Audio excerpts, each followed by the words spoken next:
Hello, everybody. This is JJ Hardy with Victory Leadership Coaching, here with Chris Pinkowski with Straight Arrow Coaching. And this is an episode of the Leadership Chat with Chris and JJ. We stream this every other Friday, and we stream it to multiple platforms. How you doing today, Chris? I'm great, JJ. How are you? Well, I'm alive. I'm well. I'm vertical, which makes me even better. There you go. So today we've decided to talk about ownership.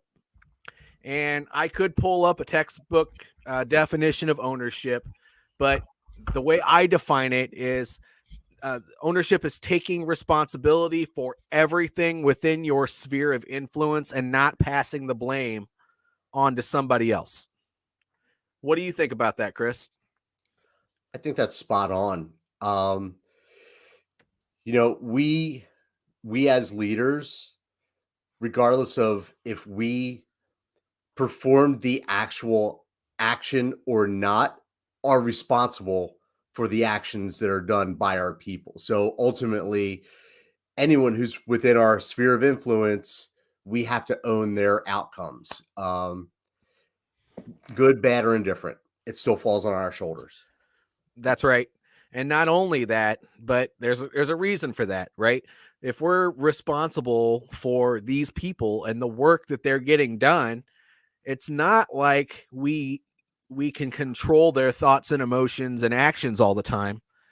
It's more you want to try to prevent bad things from happening. So taking responsibility for everything within your sphere of influence, even mistakes of an employee of yours, to me, that means, if somebody screws up, what now I need to take that, analyze it, and I want to figure everything out about that mistake so that I can put some measures in place to make sure that another person doesn't make that mistake, because nobody really likes to make mistakes in the workplace. I don't think. No. Nobody shows up to work and says, I'm gonna screw up today. That's right. At least not most people. You've got the occasional person who's looking to get let go from their job, and they're like, "I'm just going to screw something up today." Yeah. But that, I think, is far and few between. Yeah, I for the most part, it's tough to work at a job. A lot of people don't like doing it, and they don't like doing it because they're already accountable for somebody else's schedule, for time to somebody else. But for the most part, they need to be doing it. If it's not for you, it's for somebody. So why not make that environment one that's palatable for everybody? And one way to do that is to take ownership of your team. And when somebody screws up, not making them feel like it's a horrible thing, but Right. letting them know that stuff happens. And let's talk about that a little bit more and figure out how we can help you be better next time, or how we can make this a process that's trainable and keep that from happening to somebody else. No, you're absolutely right. And the other thing too about taking ownership is how we present that to the people on our team. Um, there's one case where you can give feedback to somebody, right? And most times feedback is taken personally. The people will say, "Oh, I screwed up, so the boss is coming down hard on me," as opposed to a process that's called feed forward, which is where you're looking in the future, right? You address the situation, and now you're really focused on a solution for the future.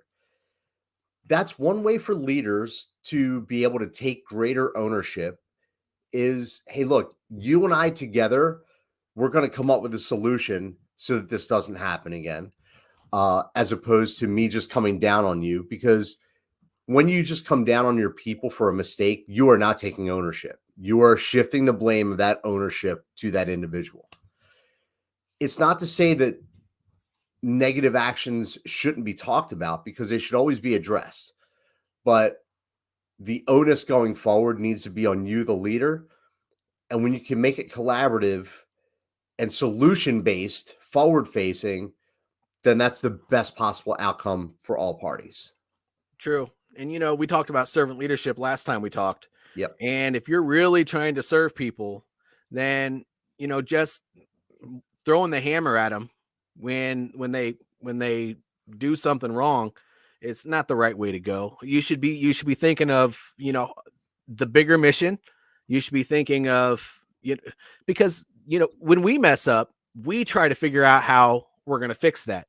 So when somebody else messes up, if you don't approach it as, oh, blah, blah, blah, blah, blah, this, that, and the other thing, you're terrible, horrible, and the whole 9 yards. If you actually have a structured conversation about it, well, what in your opinion went wrong? Well, what would you do differently next time? And then get their feedback, and then kind of go back and forth about it, and then come up with a solution that fits for everybody. Well, then they don't necessarily feel like they did something bad. They just feel like they slipped up, and they know that you're going to be there for them. So this is creating trust. They know you're going to be there for them when things are good, bad, right, wrong, whatever, because of how you approach that situation. Yeah. And the flip side of the coin too is that taking ownership also means allowing others to own victories, right? We as leaders, when the shit hits the fan, it's on us. When the people on our team, one of our peers succeeds, then the spotlight is on them. You let them own the success. Yep. And you're the one who's going to own the failures, right? Oh man. I always encourage leaders, don't take the ownership of the successes of your team. It was your team that did that. Even though I say the performance of a team is directly related to a leader, you always got to give that up to the team. Save that for your evaluation, right? I mean, Right. that's the type of stuff. If you do everything right and you are constantly teaching, coaching, and mentoring your team, then the proof, the overall annual evaluation should show that the mistakes were minimal, because they're going to look at other teams too, and they're going to see that they were either the same or worse or whatever or better, and they're going to kind of judge you based off of everyone else, not just you. So yeah, but you're right. There are limits to ownership. And as far as with your employees, especially the execution level ones, they have there's a certain amount of ownership that they have to take for things too, in good ways. So for what you're talking about, recognition, allowing them to do that, because not a lot of people do. They just sit up on their pedestal, and they allow people to say good things about them, and they don't take the time to say, well, actually, that was Joe Snuffy down there. Thank you for acknowledging that my team did something great, but I think we need to go and talk to Joe Snuffy down there, because he did A, B, C, and D, and that's really why this was a success. And Absolutely. and acknowledging that. However, ownership in the form of accountability, people do need to be accountable for their actions. So there are limits of ownership. You can't just absorb everything, because we're all people. I mean, not even God takes credit for everything his people do, good, bad, right, or wrong. He gave us free will. So we do make mistakes on our own, sometimes intentionally. Yeah. And the accountability piece is very interesting, because whether or not people will admit it or consciously understand it, being held accountable is a good thing. Mm-hmm. Because if your boss, or if we as leaders aren't watching the metrics, we're not understanding what's going on, then we're actually leaving opportunities on the table to help our people to get better. Holding people accountable not only points out, areas where they're strong, but areas where they're weak, and where they're not meeting their performance, expectations. It allows us to address and help them to get better. So the people that like to be held accountable are those ones with a growth mindset that, like, yeah, I want to know where I'm screwing up so that I can turn the dials and get better. But then subconsciously, people also like to know that, all right, I'm holding you accountable, not in a way that I'm going to drop the hammer for you not making your numbers last week, but more so in a way that I'm going to help you to achieve and surpass your numbers going forward. It's true. So teamwork is when you have an entire team, that the saying goes that you're only as strong as your weakest link. Yep. Well, you know, most businesses, I mean, there's control, there are controls that you can put in to keep that revolving door from happening of hiring and firing and hiring and firing. But at the end of the day, you have to take the lowest common denominator into account when you're doing your training, because if somebody's making a mistake, maybe they don't have the experience or whatever, then chances are somewhere down the line you're not going to have all those high performers all the time. Right. So you need to add those things that people are doing into your training program to make sure that you are accounting for those people that may not have the same success level, or maybe I shouldn't say that, but some of their strengths are going to lie in other places. And so you got to focus on where people have opportunities for improvement, and always be looking at that. If you're not always looking for that's why they call it an opportunity, right? Mhm. Because if you see a weakness somewhere, it is your responsibility to address that and train it, not just with one person, but with everybody. That's right.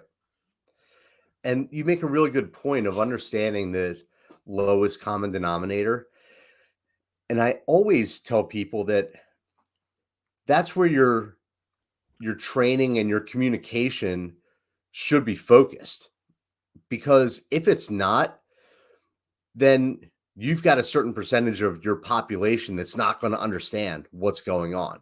So if you can be focused on communicating in a way that your least skilled person can understand, then the chances of everyone else with more skills, more experience understanding that is only greater. So you've got to kind of appeal to that small segment, knowing that everyone's going to get the picture. Well, and sometimes people are good at things and they don't even know that they're good at things. Yeah. It just comes naturally to them. So if you point out those topics that some other people might be weak in, and you bring it to the attention of those people that are doing well, and you're like, this is how you develop that, then they're going to get even better at those things that they're already strong with, because now it's at the top of mind. They worked on it a little bit, and so those strengths are even stronger. Yep. So I training is extremely important. I will advocate for that 10 times out of 10. I think that it's important to have a robust training program. It's like a standard operating procedure. It's a living program where you're always making changes to it. The standard Right. operating procedure is a living document because things are changing based off of everything. So you're always making changes to it.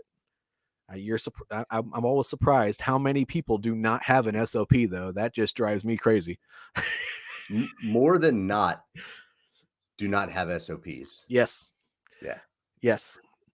But as far as limits of ownership, what other limits are there, do you think? You know, that's that's a tough one because sometimes if it's if someone has done something purposeful and it's someone has sabotaged something, let's just say, you as the leader, yeah, you own that to an extent, but the actions of that person, I think the consequences need to be more severe. So I think in terms of overt actions to make something worse or cause something to go wrong, yeah, you can argue that you as the leader should have maybe had an inkling that something was going on. But, there are bad actors in the world, and you can't go through life assuming that everyone's a bad actor, and No. that's being paranoid. But I think that's where one of the limits is. It's hard to hold someone accountable when someone was malicious, and there was nothing that that leader could have done to prevent it.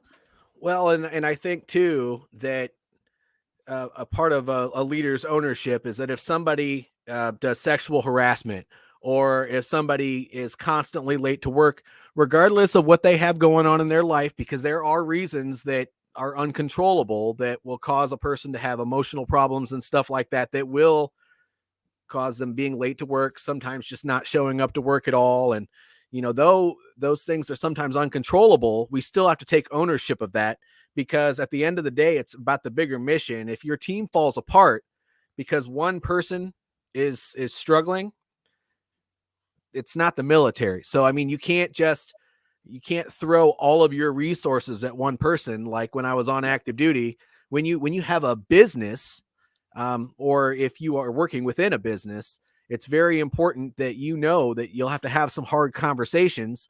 And as a leader, you got to take ownership of that, because those hard conversations are not easy either. And let that person say, hey, look, if this behavior continues, or in the case of sexual harassment, you might just have to lay the hammer, kick them out the door, Right. because there's zero tolerance for that. You got to make sure that a professional environment is a professional environment. But, constantly being late to work or not showing up at all, there comes a point where you're gonna have to do some definite. You're gonna have to have a structured counseling session and group of sessions to make sure that you are moving them along, or getting them back in, whichever one they happens naturally in their life. That's not your responsibility as a leader in the civilian workforce to make sure that you're taking care of all the mental health concerns of one individual when the whole team is suffering as a result of it. And I hate saying that, because it hurts my soul, because I came from the military. And when one person is down, everybody puts their resources to make sure that person comes back. But in business, I have found that it is not like that. You have to take accountability you have to own it, and do what you got to do. Yeah, and ownership is not always easy. It's not always comfortable. In fact, it's usually the opposite. And I've had those conversations with business owners who are like, yeah, Joe's been with me for 17 years, and he's causing problems. And you know what? I admire the loyalty, and Mm-hmm. I admire giving someone chances to improve. But at the end of the day, you can't sacrifice the entire team for the actions of one person. Yep. And the ownership in that case is stepping up to have that ultimate conversation for the greater good of your entire team. Yep. And I'm not saying boot them right out the door. Right. At the end of the day, I believe in the teach coach mentor model. Yep. You bring them in, you have a conversation. Hey man, I don't know what's going on, but you got to fix this because it's damaging the entire team. Don't wait too long. Give them an opportunity. Discuss the time frame that you're going to give them to improve. If nothing improves by that time, either have that tough chat, then boot them out the door, or give them one more chance, depending on the situation. Some of these smaller businesses can't even handle that because they might only have 3 or 4 employees. Right. So, I mean, one person is a quarter of the workforce, and so yeah, it's unfortunate sometimes, but you just got to deal with those things. But it's important to take ownership of the good, making sure that, yeah, as a leader, you will always get credit for things that happen with your team, but making sure that the credit goes where it's due. Own that. Making sure that when somebody does something wrong on the team, makes a mistake, I should say, and you find that opportunity for a training moment, you own that too. Yeah. When your boss or another a peer of yours somewhere else in the business comes to you and say, "Hey man, your guy screwed up." Don't say, "Yeah, I know he screwed up." I mean, take ownership of it. Say, "Hey, look, I know we screwed up this one time, but we're working on fixing some processes to make this better for everybody." And don't just say that and then let things happen. That's Someone right. said, depending on the circumstances, 3 strikes, you're out. Yeah. We discussed that. I mean, you as a business, sometimes you have to take ownership of the bad stuff too and have that difficult conversation. Thank you, Yeah. whoever that was. It just says Facebook user on StreamYard, so I don't know who it is until I get off the call. But thank you for making that comment. Yeah. But you have to take the good, the bad, and the ugly into account, and you got to do the right thing business wise, because there's a financial and there's a negative impact for everything that goes on if you don't take action. So it's important as leaders to take ownership of everything. Oh, Mike. Okay. Hey, Mike. Yeah, it's super important. And think about it from the customer experience standpoint, right? Let's say you run a plumbing company or an electrical company, and you get a phone call from Mrs. Jones who says, your guy tracked mud all over my new carpets. From a customer standpoint, they want you to say, Mrs. Jones, I'm sorry. I'll get to the bottom of that. I'm going to make it right for you. As opposed to, and I don't know if you've experienced this, I have, where the business owner is like, oh, damn, Bob, I've told him about wearing muddy boots into someone's house, and it's all his fault. Guess what? Your customer doesn't want to hear that it's Bob's fault. The Nope. customer wants to hear that you're going to take ownership and make it right for her. Yeah, that person just lost credibility. Exactly. Well, and not only that, but what you just told that person was, I let Bob continue working for my company, and he's done that before. Right. Exactly. Yeah. So it's not just from the leadership of the team, but it's also taking ownership in the public eye of what's going on. Well, that's an interesting, from a service standpoint. I believe it's probably still Mike, because it looks like we have one viewer on right this second. But he said if it's an electrical issue, you could kill someone, and that's so true. That's a bit extreme, but in that Yeah. line of work, that stuff happens. If Joe Snuffy goes on, or let's say Bob Right. goes onto a work site and he's an electrician, and he forgets to shut down the fuse box when he goes and changes out, and he's changing out an outlet, and he dies in somebody's house. Well, what training did you provide that person? Yeah. And now that person's going to come home to a dead body in their house. Holy moly, your business is going to be scarred for a while. Yeah. Yeah. Now, Not a fun day. and of course, poor Bob. But Poor Bob. Bob should have known better, though. Bob should have known better. You're an electrician. Actually, I don't know, Mike, because that was probably you who said that. I don't think that was intended to be fun, but we kind of had a little bit of fun with that. Yeah. But yeah, I mean, it could apply to any kind of business that's working with the public, right? Yes. You can get all kinds of complaints, justified or not, and that's the other thing. That I think is also part of a limit of ownership, where if you have people that are complaining just to complain, you have to understand where your limits are. Like, you know what? Yeah, everything was done right, and some people, you can't please all the people all the time.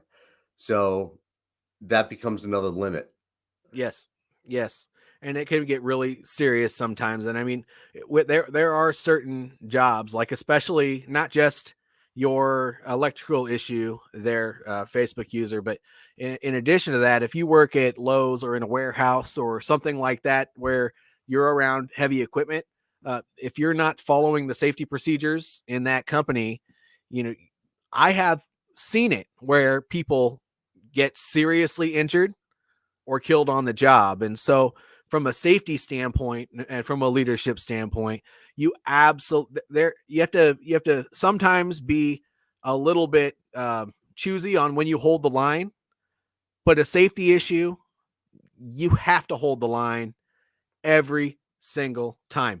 And you're not coming down on somebody because of ego at that point. It's more of there are certain violations that you cannot tolerate because Yeah. it has second and third order effects, and potentially the ultimate outcome could be the worst outcome. And so, you're right. He put on there that it wasn't intended to be funny. It's the truth. There's the good, the bad, and the ugly in leadership. And depending on where you work, the likelihood of something bad happening it's there. But also on the other side of that, there are plenty of good things that happen. Unfortunately, the bad things is what everybody always remembers, it seems like. And that's what can cause, like me right now, I'm rambling on about negative things. And so I need to stop doing that because this is supposed to be an educational conversation and kind of fun too. So, Yeah. Yes, it's supposed to be fun, but the topic of ownership, like we had talked about earlier, really does come into play more so in those negative yes. situations, right? Because that's really where the accountability comes in. Yep. Um, if we got the same call about Bob where Mrs. Jones called and said, "Your guy Bob showed up at my house. He put booties on his across his boots. He was super careful about everything. He was respectful."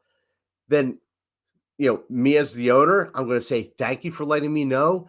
And I'm going to pass that along to Bob. Bob is one of my best guys. So, yeah, the positives need to trickle down to the team. Yes. And unfortunately, the negatives, the old saying is the buck stops with me, right? Yeah. Yeah. And, I'm a military guy, so I have plenty of those and those aren't the ones that I typically like to focus on. However, I will say that in my training programs, even as a civilian that I've developed, I really do include some of the worst case scenario in that planning. You have to train for this. It's just like any after action review, and I don't know if anybody knows that. That's a military term, but you got to look at what you can sustain in every situation and what you can improve in every situation, and you have to discuss everything not only after some sort of an event, but you have to do that during training. And how do people think training is developed? It's not because some guy had an aha moment and said, "Hey, let's go talk about forklift safety." No, somebody probably got a pallet dropped on them or something. No, you're right. I mean, it, what is it? Necessity is the mother of invention. Yes. Yeah, people aren't just sitting around on a random Saturday. Like, we need to do training about this. It's usually spurred by an event. Yeah. Yeah.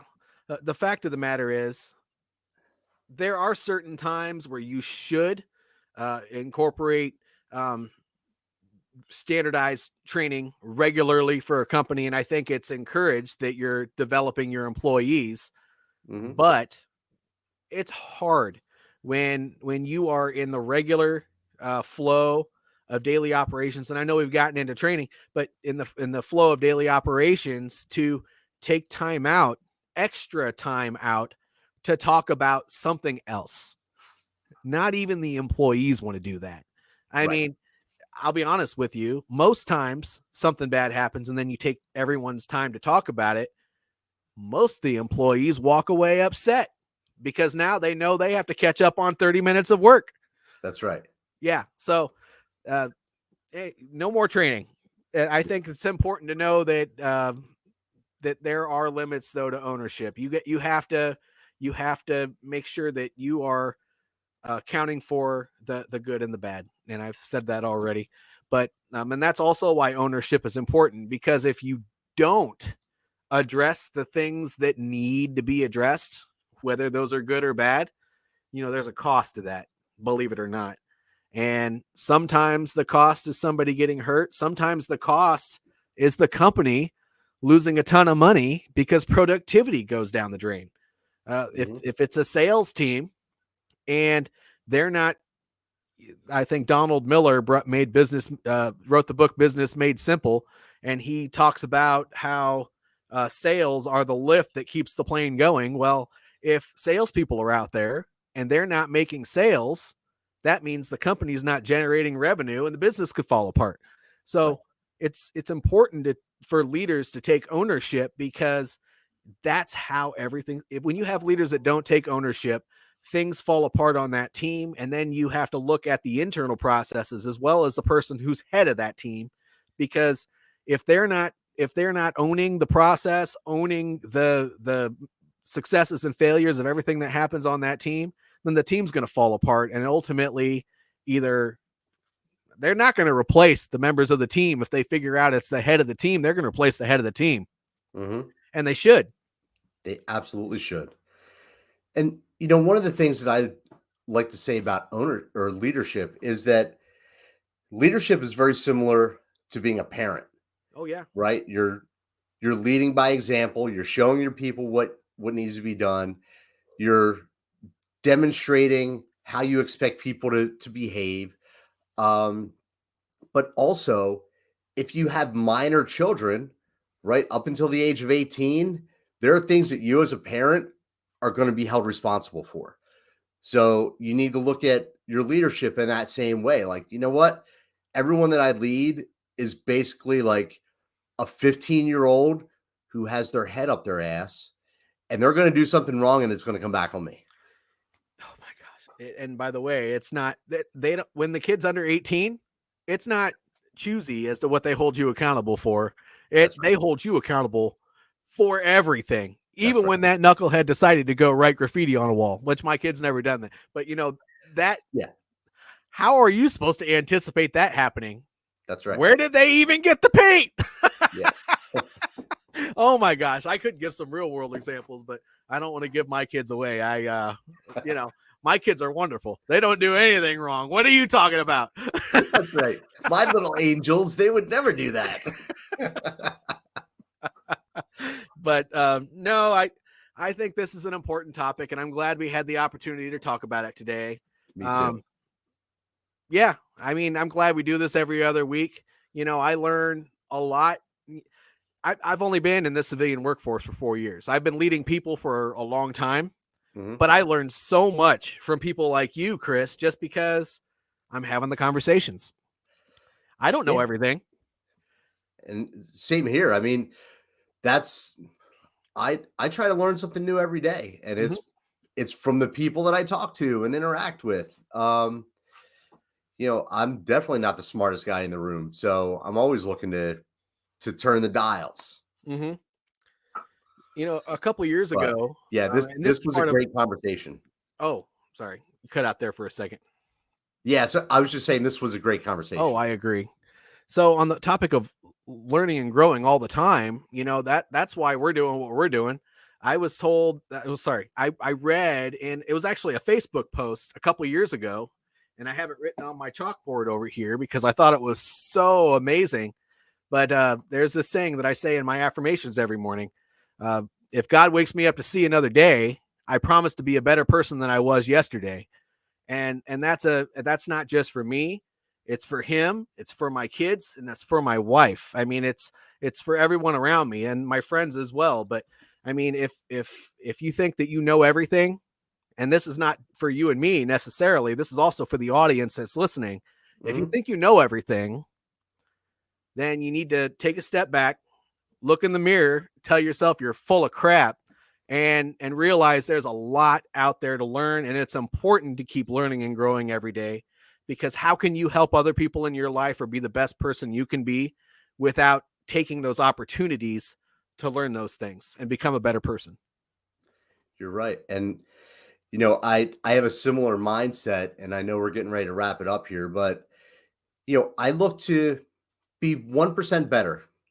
That's all. 1% better today than I was yesterday. Yep. That's not a tough lift. Right. No. 1% isn't that difficult, but over time, being consistent with it, your growth just continues, and it's exponential. Yeah. And I believe that the best way to do that is through serving others. Yeah. But anyway, this was great. I look forward to our chat. It's a shame we have to do it every couple of weeks because I enjoy it every time we do it, but yeah, same here. Yeah. I don't know if it's going to be the same way, but I hope it's posted up so that people can see this ahead of time again. That was Yeah. great.